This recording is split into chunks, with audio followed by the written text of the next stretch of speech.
Changed the NBA's longest scoring drought in almost a dozen years during a 30-point loss to the Dallas Mavericks. Visiting Mavs scored 28 points during that stretch, matching the second best scoring run in the NBA over the past 2 decades. Steve Kerr, your thoughts? I'm not that concerned about a 9-minute scoring drought. I'm concerned about defense. I'm concerned about a level of intensity and preparation and competitiveness.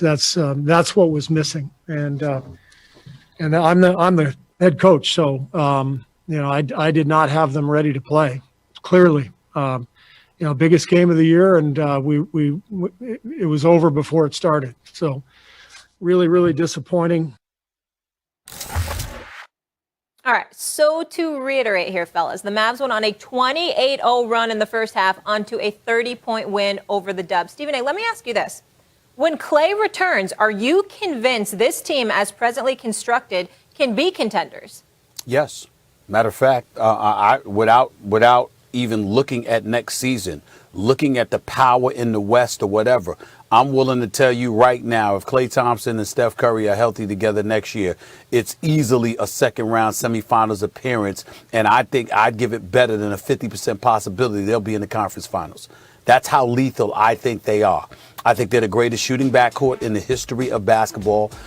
You know what? I remember one time, Max, I marveled at Damian Lillard shooting better than 40% from three-point range last year. Well, you know something? Steph Curry has never shot less than 40% from three-point range in his career, with the exception of last season when he only played 5 games. 5 games because the bubble halted the play. He was injured, and then after that he came back and then only played 5 games. His backcourt made Klay Thompson all 8 years of his career in the NBA. He has never shot worse than 40% from three-point range. They're the greatest shooting backcourt in the history of basketball. And so for me, when I look at that and what they bring to the table, I certainly believe that, because I believe in today's day and age where the game is tailored around perimeter play, particularly shooters, I think that they are the creme de la creme. That's how I feel about them. Having said all of that, let me be also clear about this. Last night was a disgraceful performance, and Steve Kerr was absolutely right to point that out. 9 minutes and 38 seconds they went without scoring. The longest drought in about a decade. Got outscored 28-0 in that span, where they missed 18 straight shots, 9 of them three-pointers. Okay, those are historically bad numbers. And the other day I brought up about Andrew Wiggins on the jump when I said I'd give him away for a box of cookies. I'm not talking about his talent, because I know Andrew Wiggins has talent. But for every one game he's significant, there's 20 games where it ain't there. The numbers are there. But in terms of impact, this is a former #1 overall pick, and you just don't get much. And that's how I look at it. That would not be the case if Klay Thompson was there. And that's why I say what I say.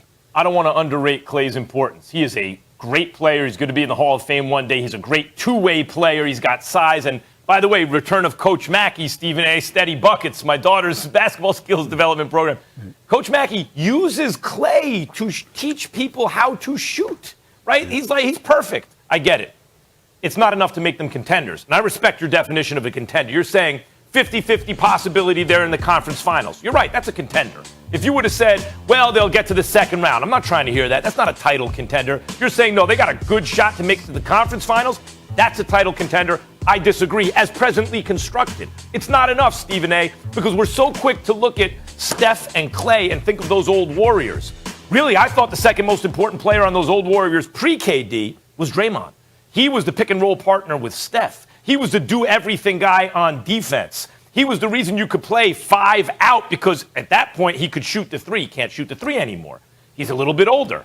Iguodala's not there, who's another guy totally forgotten in that core. There was like a core 4 on that team, and Iguodala's totally forgotten. He's a great player. He's gone, right? So, and you're right, Wiggins ain't no Iguodala, even if Golden State's trying to sell him as a defensive stopper.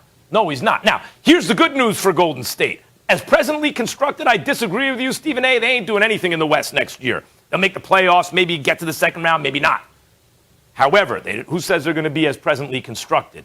They can go out and get a superstar with what they have. Let's not forget, if they miss the playoffs, they'll have a lottery pick, and possibly, and they have Minnesota's pick, which is top 3 protected. this year, and then next year it's not protected at all, unprotected. They take the Minnesota pick, their own pick, Wiseman, Wiggins. They can get probably anybody. Does Karl Anthony Towns want to stay where he is in Minnesota if they have to give up their pick and they're going nowhere? Is Bradley Beal available? They'll be the team in the best position to swing a deal, and once they do, then they'll be contenders. But with the squad they have right now, they're not contending for a title next year, even with Clay. Yes, they would.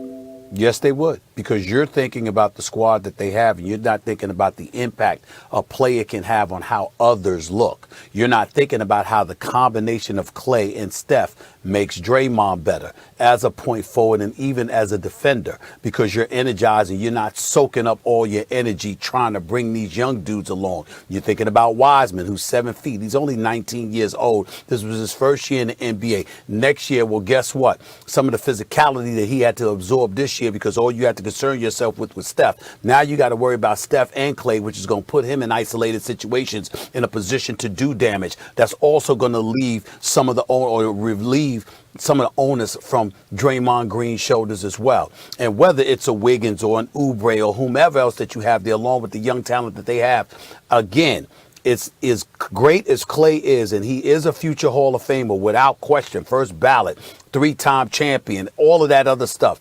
The combination of Clay and Steph and the level of fright and sheer panic that they provoke in an opponent on the defensive side of the ball frees up everything, not just physically and literally, but psychologically as well, in terms of what it infuses in your teammates, what they're capable of doing, and how all of a sudden the onus that is on their shoulders is significantly less, because you know what Clay and Steph can do and what burden that takes off of you. All of those things play a role. And I ain't even bring up free throw shooting as well, which is incredibly important as well. They couldn't even get to the free throw line last night. They didn't attempt one free throw in that 9 minutes and 38 seconds. I had everything you set up. I had everything you set up. I agree. I think I agree with all of those points, actually. I'm going through them one by one. But you're still going to have to compete with the Nuggets, ostensibly next year, with a healthy Jamal Murray and an improving Porter. And, obviously Jokic. I don't know that what you just said is better than that Nuggets team. I don't know. This Jazz team is right there with the Warriors that you describe. Obviously, the Lakers, the Clippers it could be true. That doesn't put them in the conference finals. I mean, you say 50-50. I say no conference finals for them next year, but that's unless the whole point, they make a move. I think they will make a move, but as currently constructed, no. I'm talking about presently constructed, because we don't know what moves that they're going to make. But I said 50-50. You said no way, and then come back with a whole bunch of I don't knows. You don't know about Denver. You don't know about Utah. Right, but add it all up, they ain't getting there. I'm saying you don't know about all of those things. But I know about Clay and Steph, and so do you. By the way, I didn't even mention Phoenix. And I didn't even mention Phoenix. Listen. They went to the final. They won 3 championships. You're talking about Clay and Steph when they had, again, Iguodala was an elite defender, but they had Jaja Pajulia. They had Andrew Bogut. I mean, they got all of that. I mean, now you go in a different direction with younger talent, more spry, fresher legs, and can do some things for you offensively. And combining that with Steph and Clay, please, I'm very confident in them. Very. All right, guys, we ran out of time here. I just want to mention quickly, we won't get to the Celtics, but they had a terrible. I need that good energy this morning. What's going on, Big Perk? What's that? I'm going to start with you here, though, Max. Which return from injury are you anticipating most? Is it King James or Harden? It's actually James Harden. Schroeder has grown in LeBron's absence, and that'll be good and everything. But here's the thing, guys. Who are we playing right now? Who are we kidding right now? When James Harden gets back, let's remember, when it was just him sometimes, or him and Kyrie, they were beating everybody. They have the best record in the East now. The 3 of those guys have hardly played together. I'm saying when Harden gets back, and it's Harden and KD and Kyrie, and KD's fully integrated in terms of the minutes and everything, this is going to be the greatest offense in the history of American team sports. This is going to be like the Golden State Warriors were, but better. Because with the Golden State Warriors, at least, what could you do? One of 2 things, right? You could say, well, make Clay put the ball on the floor and make decisions, which he could do. But it's not like that's what he's there for, right? So the third member of the big 3 on offense here is Kyrie. You want to have him put the ball on the floor? Good luck with that. He's going to kill you. And the other thing is, we saw a Houston team against that Golden State team just by shooting so many threes and playing that D'Antoni system, come close to knocking off a fully loaded KD Golden State Warriors team. Here's the thing, though. D'Antoni, they're running D'Antoni's system in Brooklyn. His protege, Steve Nash, is the head coach, and D'Antoni's sitting on the bench. So good luck with that. You're not going to out D'Antoni that team. When Harden gets back, I look forward to seeing the greatest offense in any sport ever assembled. The answer is James Harden. You're wrong, but nothing new there. The bottom line is this. When you look at the Brooklyn Nets, I would remind you, Max Kellerman, that they're 41-20. They're the number one seed in the Eastern Conference. Kyrie is still a showstopper. And when Kevin Durant is in the game, we know how prolific he is. You are right about the fact that the three of them together, they've only played 7 games together. And once the three of them together, we might see the most prolific offense we've ever seen. They're pretty damn close to prolific right now. But that's neither here nor there. My question to you is, albeit rhetorical, have you seen the Los Angeles Lakers without LeBron James? They've lost. They recently lost 4 straight before winning last night. The fact of the matter is they've been struggling.